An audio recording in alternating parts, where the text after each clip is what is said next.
I'm Jim Harrell, the Parish Administrator at St. Anne's. And I'm Jack Bush, the Director of Stewardship, Ministries, and Communication. Every year we publish the parish financial information along with a letter from Father Tom regarding the state of the parish in the bulletin. Additionally, we have tried various means to expand on that information. We have found that printed pieces and town hall forums don't meet the needs of most parishioners and are short-lived at best. Today, we are going to provide you with an overview of the parish life and finances in this format, hoping that we can reach more of you. This video will remain on our website throughout the year. St. Anne's is a vibrant and active parish. We have over 70 ministries that carry the gospel through action to the community in which we live, with over 2,400 participants. Our parish school of religion reaches over 1,200 kindergarten through high school students.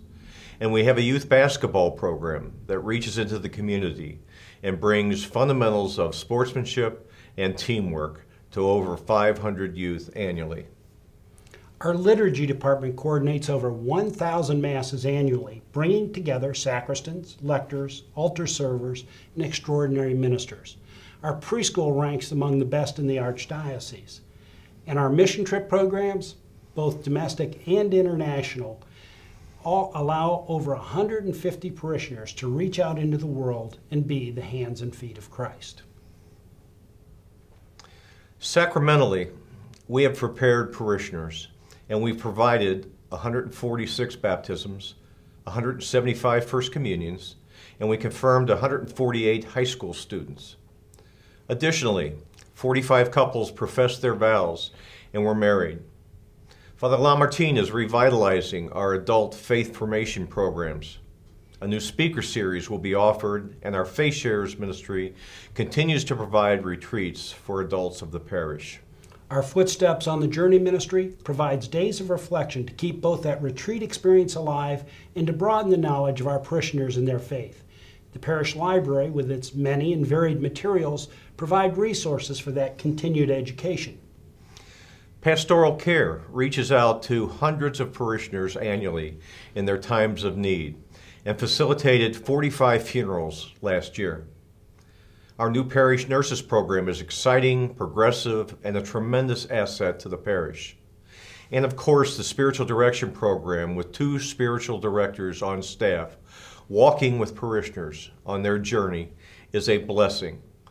Ministries such as Meals on Wheels, St. Vincent de Paul, Habitat for Humanity, Military Support, Seniors Helping Seniors, and many others reach into the community being the hands and feet of Christ. Where some churches in America today struggle to celebrate Eucharist once a week, we offer that celebration 19 times weekly. Our liturgies are dynamic, participative, and uplifting. Our music ministry is the envy of many parishes. Well-organized and spirit-filled liturgies bring our faith to life. Holy Week at St. Anne's is truly a wonderful week, celebrating the basis of our faith. And our concert series is fast becoming a tradition at St. Anne's. We work hard to make the information you need available to you. Our bulletin is continually used as a selling tool for our publisher, who shows what can be. Our electronic newsletter, published weekly, and our revamped website help those on the go keep up with what is happening at St. Anne's.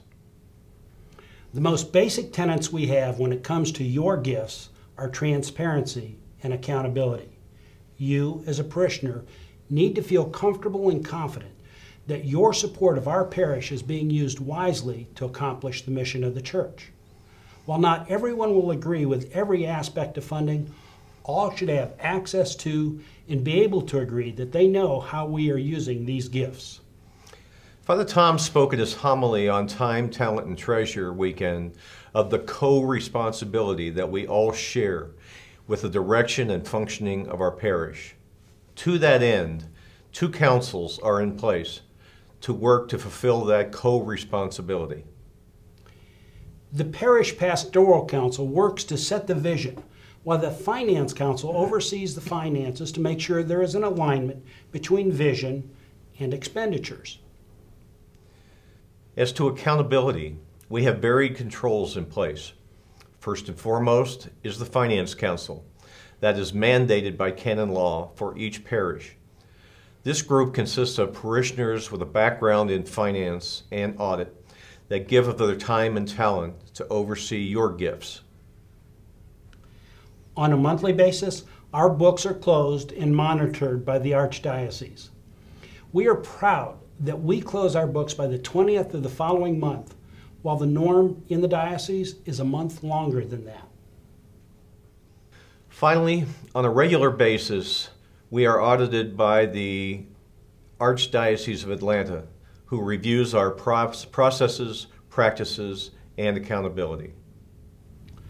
With all of that being said, we would like to share with you our audited results of the fiscal year 2012 that closed at the end of June. The audit showed all accounts reconciled and processes and procedures were in compliance with the Archdiocese of Atlanta best practices. Our fiscal controls at St. Anne's are amongst the best in the Archdiocese. All funds were accounted for, accounts receivable and payable tied to the balance sheets with appropriate documentation, and there were no instances of funds being used for other than what they were designated for or collected for. Our ministry accounts are well managed and they're overseen by the respective ministries, and their accounts are on the parish balance sheet as required by the Archdiocese of Atlanta. As you can see in the graph, the substantial portion of our revenues, 78%, come from the offertory. The balance of the funds come from various areas as shown on the chart. The comparison table you see in dollars shows each category in a comparison from fiscal year 2011 to fiscal 2012. For fiscal 2012, our income totaled $3.9 million compared to $4.2 million in fiscal 2011. The offertory and fees remained relatively flat, while the building fund collections are dwindling down as balances are being paid off. While our pledges for the renovation completed in 2008 more than covered the cost at the time, we are now looking at $300,000 in bad debt. Those are pledges that were made but never fulfilled. The frustration in that $300,000 is that our building decisions were made on those promises and we expected them to be kept. Now we will have to find another source to repay that money. Some pledges continue to come in from new parishioners, and these are being used to offset some of that bad debt. On the expense side, you can see the largest expenditure goes to the Archdiocese of Atlanta support. We provide three categories of support: chancery support, school support, and the Archbishop's annual appeal. It should be noted that all of these costs are assessed based on offertory revenue.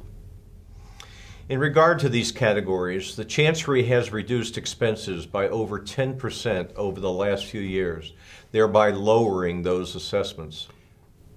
The school tax levied to all parishes has been reduced by $9 million over the last 7 years. This has been done through strong fiscal controls in the schools and your support of Grace Scholars, again, lowering our assessments. Finally, the Archbishop's annual appeal remains at a flat 8% of offertory. It should be noted, however, that all the overages from the appeal come back to the parish assessment-free. Our Archbishop believes that the work of the church happens at the parish level and has worked hard to lighten the load we pay in assessments. On our campus, the largest expenditure goes to maintaining and improving the physical plant. 17% of our income is used to keep the lights burning, the air conditioning running, and equipment functioning. Of this expenditure, 16% goes to the replacement and upgrading of equipment and facilities, while 84% goes to the normal maintenance and operations, a key to long-term investment. 13% of our expenditures go to what we call general and administrative costs, things like insurance, salaries and benefits for the administrative staff, copiers, phones, office supplies, bank fees, and the like. Education is valued at St. Anne's. And between continuing education of staff and our religious education departments, we spend 10% of our revenue. As you can see by the graph, we spend 9% of our religious education money on our adult faith formation programs, which also includes the library. Our PSR program for grade school age children accounts for 45% of our budget in education, supporting 870 children from pre-K through the 5th grade. 12% goes to support our EDGE or middle school program, comprised of 371 children from the 6th through the 8th grade. And in our high school program, we spend 33% of this budget supporting a resurging program that now averages around 80 high school students on a recurring basis. Finally, we spend 2% between Vacation Bible School and Confirmation. And thanks to your support for the first time ever, we provided the Vacation Bible School at no cost. Finally, I would like to share our cash position with you. It is important for a parish to have an adequate cash flow and a reserve to meet its obligations. As you can see, at the end of the fiscal year, we had an operating cash balance of $631,000 plus. Of that amount, $276,000 were in ministry balance sheet accounts. These funds have been raised by those ministries to support their ministry in the mission of our church. In our savings account, we have close to $910,000, and with an endowment fund account of nearly $89,000, we have a total savings of slightly over $1 million. This has increased by over $300,000 over the last 4 years and is now at what we feel to be an adequate reserve level given the size and the age of our facility. When we look at the outstanding building fund debt of slightly more than $494,000, and we factor in the balance of the building fund collections that we expect to collect, we end up with a net cash value at the end of the year of over $800,000. This value does not include any of the plant, property, and equipment that is valued at over $10 million. Overall, we feel our parish is in a strong financial position. Thank you for watching this presentation, and if you have any questions or would like information on any particular part of our finances, please feel free to contact me or any member of the Finance Council who will get you the information and provide it to you. Again, thank you and God bless.